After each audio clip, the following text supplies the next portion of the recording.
Hello friends, एक बार फिर से मैं आपके लिए फिजिक्स का पेपर लेके आ गया हूँ। और ये पिछले साल का फिजिक्स का पेपर है। आपको ये फिजिक्स का पेपर मैं इसलिए लेकर आया हूँ कि आप इससे थोड़ा अनुमान लगा सकें कि पिछले साल कैसे क्वेश्चन बने थे, और उनके अकॉर्डिंग ये अनुमान लगा सकें कि इस साल इस कौन से क्वेश्चन जो नहीं आ सकते हैं, क्योंकि जो इस पेपर में क्वेश्चन है उनकी संभावना बहुत कम हो जाती है आने की। तो इस साल इस पेपर के बने हुए क्वेश्चन कम से कम चांसेस होते हैं आने की। तो एक बार आप इस पेपर को जरूर चेकआउट कीजिए। और हो सकता है कि कोई क्वेश्चन आ जाए, लेकिन बहुत कम चांसेस होते हैं। तो जैसे क्या होता है कि किसी चैप्टर का कोई क्वेश्चन पिछले साल आ रखा है, तो वो क्वेश्चन इस टाइम नहीं बनता है, तो उस चैप्टर से कोई दूसरा क्वेश्चन बनता है, तो थोड़ा सा इससे आपको एक ईजी वे मिल जाता है। तो एक बार मैं आपको पेपर दिखा दूँ। तो पेपर 70 नंबर का है और 28 नंबर के टोटल इसमें प्रश्न है। तो ये देखिए आपके सामने पेपर है, आपको बस इसको चेकआउट करना है। और चाहे तो एक बार सॉल्व भी करके देख सकते हो कि आपको कौन कौन से क्वेश्चन आते हैं। और जिस क्वेश्चन पे भी कुछ भी डाउट हो तो आप मुझे पूछ सकते हैं। तो ये सबसे पहले आपके पास ऑब्जेक्टिव टाइप क्वेश्चन है, जो एक एक नंबर के हैं। तो आप आराम से एक बार पेपर देखिए। और मैंने कहा कि आप एक बार चेकआउट कर सकते हो उस पेपर को, क्योंकि इस पेपर में जितने भी क्वेश्चन होंगे उनके आने की संभावना बहुत कम हो जाती है।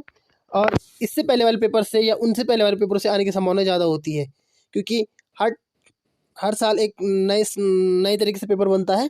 तो जो पुराने साल जो क्वेश्चन आए उस चैप्टर से, वो इस साल नहीं आते हैं।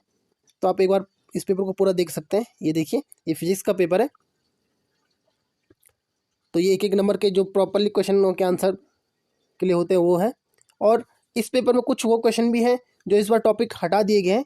तो आप इसको भी नज़र रखते हुए एक बार पेपर को ध्यान से देखें।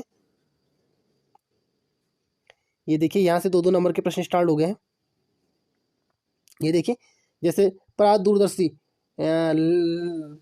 जो है उसका क्या करना है, नामांकन आरेख बनाना है, 2 नंबर का क्वेश्चन है। या जेनर डायोड की क्रिया कार्य प्रणाली को समझाइए, ये भी 2 नंबर का क्वेश्चन है। और ये बता रहे हैं कि कूलाम का नियम लिखिए तथा इसका वेक्टर रूप स्वरूप भी दीजिए।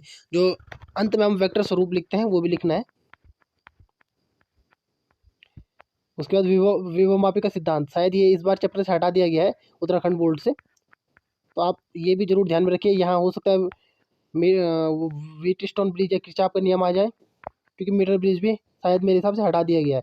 तो आप एक बार जरूर ध्यान में दें कि कौन से क्वेश्चन हटा दिए गए हैं, कौन से टॉपिक हटा दिए गए हैं। बस इसको चेकआउट कर दीजिए। और लगभग ये पेपर पूरा मैं आपको दिखा चुका हूँ।